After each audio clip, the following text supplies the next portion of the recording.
And we're back on What's Burning right here on Lake TV. And as promised, we're now joined by Mayor of Osage Beach, Michael Harmison. What's going on, Mayor? Good morning, Will. Pleasure to be here. Man, you are a popular man nowadays. You're all over the place, not just the state of Missouri, all over the lake. What's the day in the life of a mayor like nowadays? No, it's been good. It's still weird for me. People knew me Michael, Mike, Cheeseman, Harmy, and now most people call me Mayor. And so still learning to deal with that. It's funny that my brother is a judge down in Springfield, and he said once you become mayor, you're going to lose your first name. They call him Your Honor. They call me Mayor, and so it's been good. It's well received in the community. A lot of my friends that have called me Mike for years now call me Mayor, so I'm still getting used to it, but things are going good. I had to change your name in my phone because I always called you Harmy or Michael, and now as you pulled in this morning, I don't know where the music was coming from, but all I heard was dun dun dun dun dun dun dun dun dun.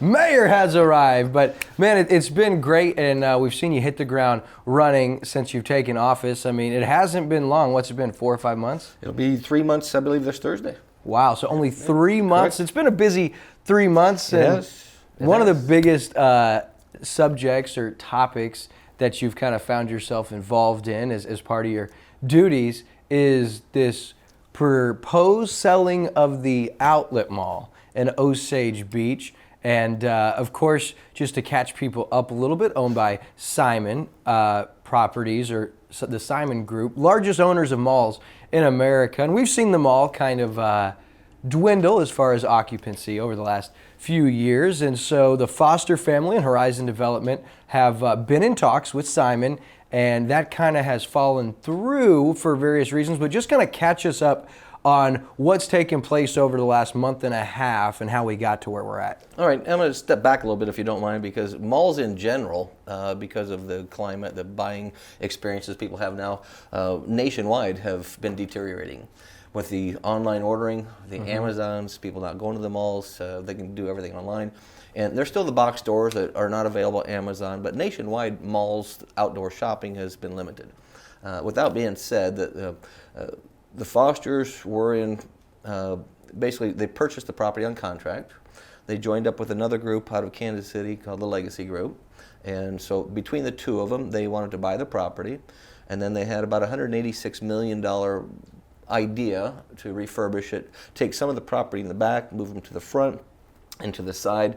In the back, make it more family oriented, Ferris wheels and step climbing and all sorts of different things, which everybody supports. Yeah. So we all supported that. They came to the city. They wanted a tax increment financing, and I know you said you wanted me to touch on that a little bit. Yeah, absolutely, because that TIF, the TIF, a lot of people don't understand what that is.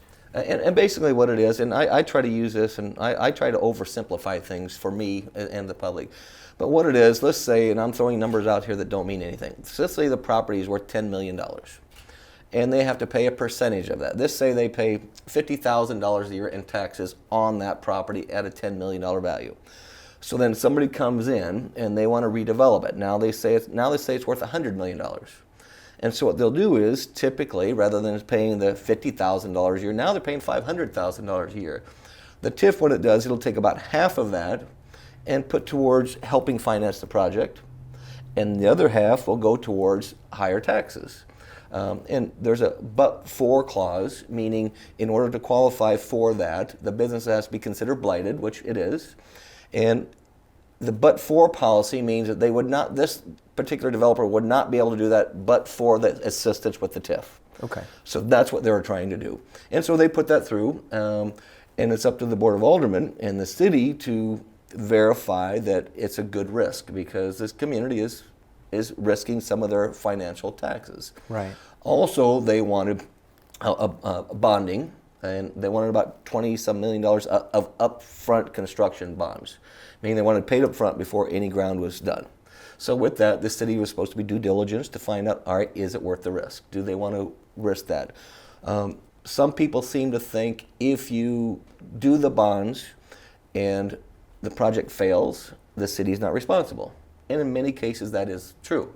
Right. In some cases, and there's legal precedents to prove this, the city may not legally be committed to that, but morally and ethically, and also for future bonds, it could be put a really black eye on the city. Say, hey, you had a $23 million bond back in 2022, and here it is 2027, you want $2 million, $20 million in bonds. Well, we're not going to do that because it hurts your credit rating, basically. Right. So we went through all that. We picked a financial advisor in order to help us with that. And the developers had a problem with that financial advisor. We also had to put together a redevelopment agreement. That's the nuts and bolts on how all of this would be paid back. What typically happens with a redevelopment agreement, one of the two parties will come up with the agreement. Then the other party will be able to pick it apart, say we agree with this, we don't agree with this, we agree with this, can we negotiate this, that type of thing. But because they didn't like the financial advisor and because they did not like the redevelopment agreement, they had put a halt to everything. And they wrote you guys a letter, correct? We got a letter terminating the fundraising, the funding agreement. So basically, they put up a pot of money, and that money is used for the city to investigate them. Mm-hmm. So we use their money to investigate. It's not the city's money. So when they stopped the funding agreement, everything stopped. That's where we are today. So we no longer have the money to pay this independent financial advisor or those things. Well, whether or not there's money is really not the case. The case is that they've requested we stop. Now, we did do, about a week ago, the city administrator was on vacation, but she went through all the bills to this point. We sent them an invoice. There's just a little bit of money owed yet in that pot.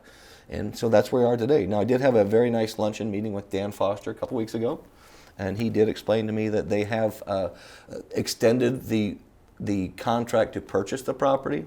Has nothing to do with the development, but to purchase the property. Which is with Simon, and that deadline was June 29th. Correct. And they said it was contingent on the TIF agreement Correct. being accepted as they proposed by the Board of Aldermen, and that's been extended now. So talks aren't off. Correct. As of now, everything's stopped on the city side. Dan did tell me they extended the contract. I'm not at liberty to say how long it's extended, but now we're just at a wait and see. If they want to come back to the city with another proposal, great. The way the things stand now, it's just stopped, and yeah, I'd love to talk more. You'd love to talk more, and it looked like, because there was some uncertainty with this financial advisor that was hired. Who was upset with that? Was it Harmison? It seemed to be more with Legacy out of Kansas City, and it seems like they've had maybe some bad dealings with this particular financial advisor in the history of their developments.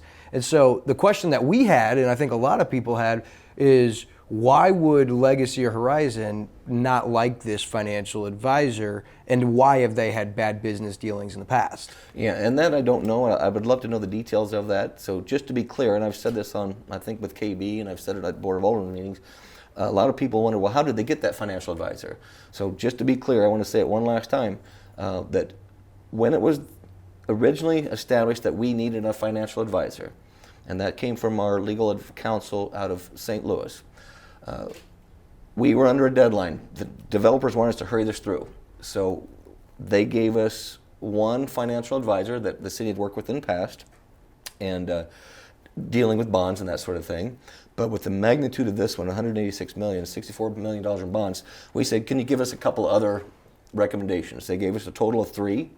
We looked at those, myself, the city administrator, the city attorney, looked at those 3, and it was just basically 2 sentences about each. And one of them said, Columbia Capital, that has had experience with Legacy in the past. And I was the one that said in this meeting, well, it makes sense to me, since we're up against the deadline, why wouldn't you go with the one that has experience already rather than starting from square one? Right. We agreed. We put it towards the Board of Aldermen, and I called the Columbia Capital, and we talked to another city that dealt with them. They loved them. So we went with them, and the Board of Aldermen voted 4-2 to hire them. Now there was, they did, on the other side, they came in and said, we don't want them for this reason. So 2 aldermen agreed, but it was voted 4-2 to keep Columbia Capital.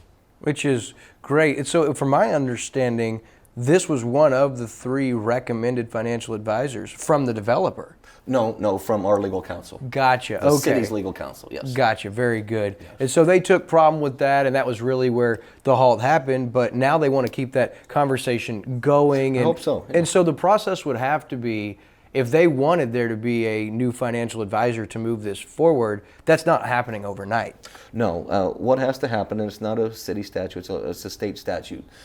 In order to, for all lack of a better word, fire that financial advisor, one of the aldermen has to suggest at a meeting that we want to terminate their services, and by a majority, the aldermen have to vote to terminate them, and then the process would start to find a new one. And they did say they will take any other financial advisor except that one. They're not wanting to pick their own. I mean, full disclosure. So we'll see how it plays out. I mean, but it is a process, and it's not city. I can't do anything. The board, it has to be dealt with by a vote of the alderman. So let's play hypothetical Sure. here. So let's say they come back to the table, the Harmison and Legacy come back to the table with the city of Osage Beach and say, all right, we understand it takes time for us to move forward. You guys have to fire this financial advisor. Do you feel like that's a direction the city would go? Or do you feel like at that point you're kind of giving all the control to the developer? Perfect question. I don't know the answer. We've talked about this with some of the aldermen personally, and we talked in the office too. The financial advisor needs to be done by somebody. Mm-hmm. We have to investigate the party. Hypothetically, if you fired this financial advisor and you hired another one, and the project fails in 5 years, then people are going to say, "What the heck? Well, why did you let the developer pick that?" But by the same token, on the other side, there has been some realtors that said, "Hey, there's certain people that come and inspect homes that I don't want to inspect my home because I don't get a fair value from them." So, looking at both sides, if the Board of Aldermen decide they want a different financial advisor, I'm fine with that. So another hypothetical, let's say they did come with that pitch and it was put to vote and the board voted it down. Do you feel confident that Harmison and Legacy would still have interest if this financial advisor was still part of the plans moving forward? That's not been conveyed to me.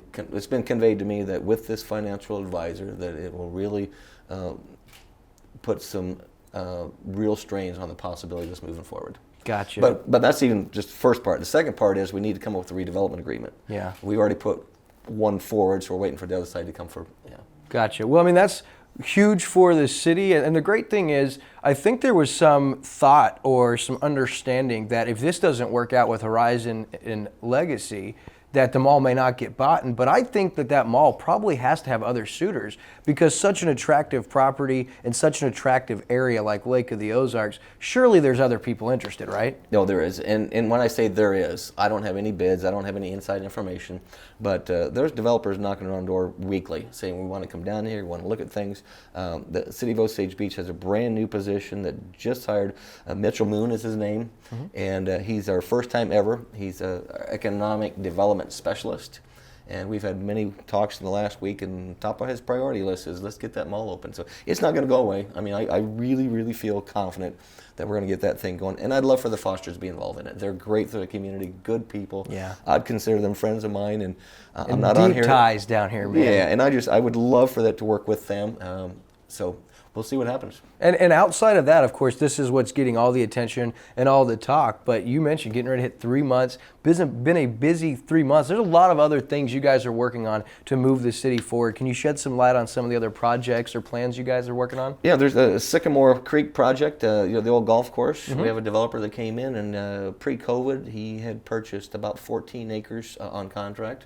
And from the cars, and then COVID hit, and they knocked on our doors a couple of months ago and said, we're ready to dig ground tomorrow. How can we move this forward? And it's similar to but different than a TIF. They're looking for a 353 tax abatement type program, where it's not upfront construction costs, but it's over the course of so many years, rather than them having to pay all the taxes. A portion will go back to help with construction costs, that sort of thing. That's my first and second reading with the Board of Aldermen. Just 2 days ago, I had Jeff Tagatoff is his name, and being new to this, I'm kind of like this, Will, and I think he knows this about me. A lot of times attorneys will get involved and they'll be back behind, well, let's send a letter to them, let's send a letter to them. And I finally, the other day, told it, why don't you just pick up the phone and call the guy? Right. They came through with the proposal. I didn't like the proposal. We didn't either. It seemed like they wanted a lot for a long time. And so we talked about in our office, so we were going to send back something. I said, let me just call the guy. And so I picked up, we had a great conversation. I said, what about this? What about this? He said, perfect.